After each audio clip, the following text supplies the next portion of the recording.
Everyone talks about DoorDash. Everyone has an opinion on Instacart, but Walmart Spark I feel like is not talked about enough. And I think it's one of the most underrated gig platforms out there right now.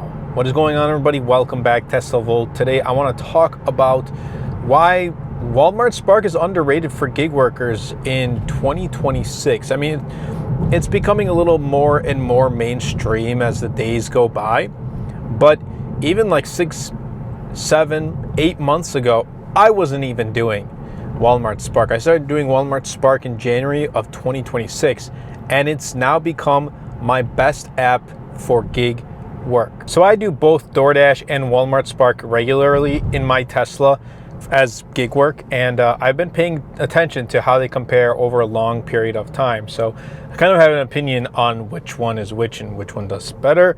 And my opinion is that Spark, doesn't really get the credit it deserves. Here's why. So number one is going to be the pay transparency. One of the most frustrating things about DoorDash is getting an offer and not being totally sure if it's worth your time until you've done it a few times and learned the patterns. With Spark, what you see is what you get.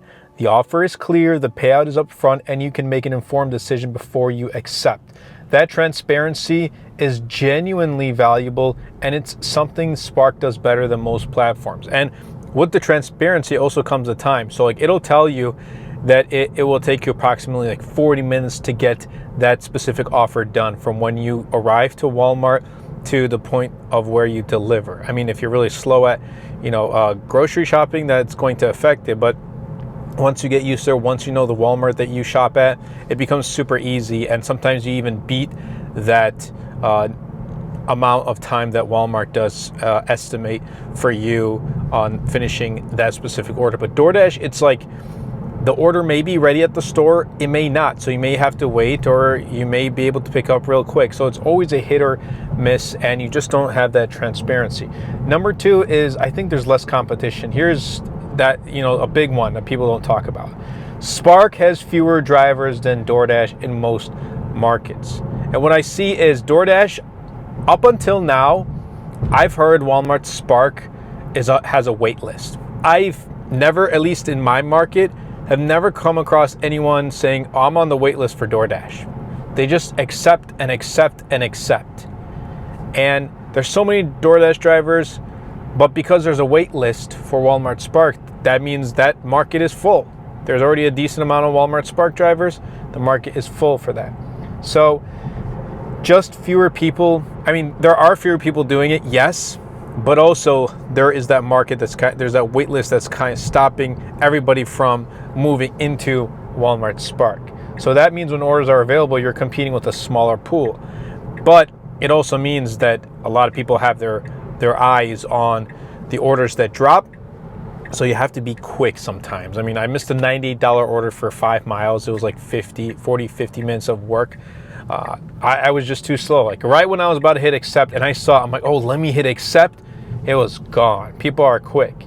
On DoorDash, in a busy market, you're sometimes fighting for orders with dozens of other dashers because, yeah, you get an order and only you see it so you can accept or reject. But what's the probability of you getting a good order? Whereas Walmart Spark, it just shows all the orders at once, and you get to go, scroll down that list if it's a long list and choose which orders are good, which I personally do recommend and I prefer myself. Number three is the customer base. The people ordering through Walmart Spark are generally ordering bigger and more considered purchases. That's groceries, household items, sometimes significant Walmart hauls. These are not impulse orders, and customers who are ordering that kind of delivery, they tend to tip more generously because they understand the effort involved. A lot of people know how much effort it takes to go grocery shopping. I personally am not a fan of grocery shopping. I really am not. But I've been doing Walmart Spark. I've taken hundreds of orders already, grocery shopping orders. I've gotten used to it. Now when I go grocery shopping for my own home and I go to Walmart, I know exactly where everything is without needing to okay, where was, the pickles again or the banana peppers again. I know exactly which aisle, which section, and which modular they're at. So it makes it so much easier. It makes my grocery shopping much quicker. So I do appreciate that as well. That's something I was able to kind of learn while grocery shopping and doing Walmart Spark.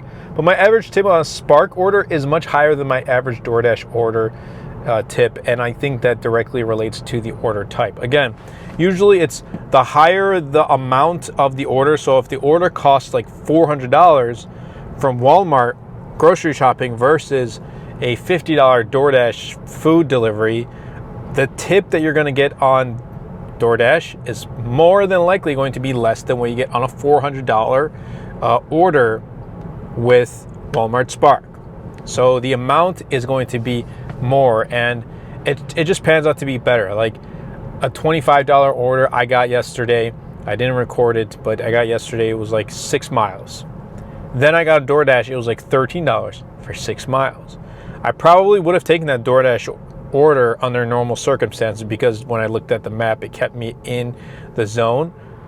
But so did Walmart, and Walmart Spark was offering $25 for 6 miles for like 40 minutes of work. So less than an hour making $25, which I went with the Walmart Spark 100%. Number 4 is it pairs perfectly with DoorDash. And this is how I use Spark, and I think it's the smartest approach. I don't treat it as a replacement. I have the apps open. I treat it as a complement. When DoorDash is slow, I check Spark, and vice versa. When I've hit a dead window on one platform, I switch to the others. But for me, I also have Uber Eats and Instacart as well. Having both running, or in my case, having 4 of them running, gives me options. And options, I mean, I'm almost never just sitting there waiting. I mean, there are still some times where all apps are just like dead, and that's when you know that window is like 2 to 4, for example. Sometimes it is like a mid-morning rush. That mid-morning rush just tends to die down real quick. So sometimes I am sitting, in which that case I do bring my laptop with me, or I have my phone specifically for editing content and for editing photos and videos and things like of that nature. So I am always staying busy, not just sitting there and doom scrolling and looking out the window and just waiting for an order. I'm trying to keep myself busy because I also do have a social media business that I do run as my main work. So I try to get that, try to knock out some work there while I'm waiting and I have downtime. So yeah, I mean, it pairs perfectly with the other apps. Now, I don't know why I made such a wide turn. That is kind of weird. But number 5, it works really well in a Tesla. This one is specific to my situation. So that's why I think it's worth saying. Doing Spark, and I disengaged, as you guys see in all my videos, I'm going to disengage and kind of park right here, maybe kind of turn around this way this time. But doing Spark in a Tesla is genuinely a great experience. I mean, look, I have a Model 3, so it's not as large as the Model Y, but the cargo space, it's fine. I mean, I don't have anything in my car right now anyway, so I am able to handle the groceries easily. Full self-driving takes care of the driving between Walmart and the customer while I'm organizing the delivery, or like I'm punching in if I have to deliver 3 or 4 orders. It's going to order 1. FSD is, taking care of everything, and I'm just punching the addresses. I lost my train of thought for a moment. I'm entering the addresses or using Grok to voice command the addresses and get to my orders that way, and then kind of planning out to see if I get any other orders from other apps and if they're taking me in similar directions. So I'm always kind of multitasking and making sure like I don't waste any minute in the car while I'm taking those deliveries. So it's something that I do appreciate. The whole operation just runs smoothly. I never feel stressed on a Spark shift in a way that I might if I was managing a big grocery order in a smaller or less comfortable car. I mean, yes, this is a Model 3. It's a little bit smaller than, a Model Y, which I personally would recommend picking up a Model Y regardless as like your main daily, especially if you have like a family and you just have big grocery hauls and things like that. But, I got the front seat. I got the frunk if I need, which I've never used on a big grocery haul. I have the back seats. I have the trunk. I have the extra space under the trunk. So I have that space if I need it, and I've never utilized all of this. I've never needed to utilize all of this space, is what I'm trying to say. But I have used an ample amount, I'll tell you that. It just went really well though, so I do appreciate it. But I'm not going to pretend the Spark is perfect. The availability, again, can be inconsistent depending on your market. The pickup process sometimes can be slow depending on the Walmart, and that may eat into your time. Although if you're doing a pickup and you're there for like more than 10 minutes, Walmart does compensate accordingly, and they will add additional earnings. It trickles like cents, and then it adds up into dollars. So the longer you stay, the more you do get paid. So it's something I do appreciate. And it's not just as well known, which means if you hit a problem, there's less community knowledge out there to help you figure it out. I mean, it's becoming more known, but it's still not as widespread as DoorDash, if you ask me. But you know, it's fine. I'm okay with it. For the most part, Walmart Spark has been great. If you've been doing DoorDash and you haven't tried Spark, I genuinely think you're leaving money on the table. Try it out in your market. I would say, like, even if you're on the wait list, try it out and get on the wait list and then try to get accepted, because as a side gig shift, it would be great. Even after like a 9 to 5, after 5, you go to Walmart, take 2 orders, for example, $25. An hour and a half, you made 25. An hour and a half, you made 2 orders of 25. That's $50. Definitely give it a go. Try it on the weekends. Try it on like big Memorial Day weekend, or try it on the Super Bowl Sunday, which I would highly recommend. If you don't watch the Super Bowl, then do these gig works, because a lot of people are ordering food and groceries and things like that. I actually did pretty well this past Super Bowl with my gig work.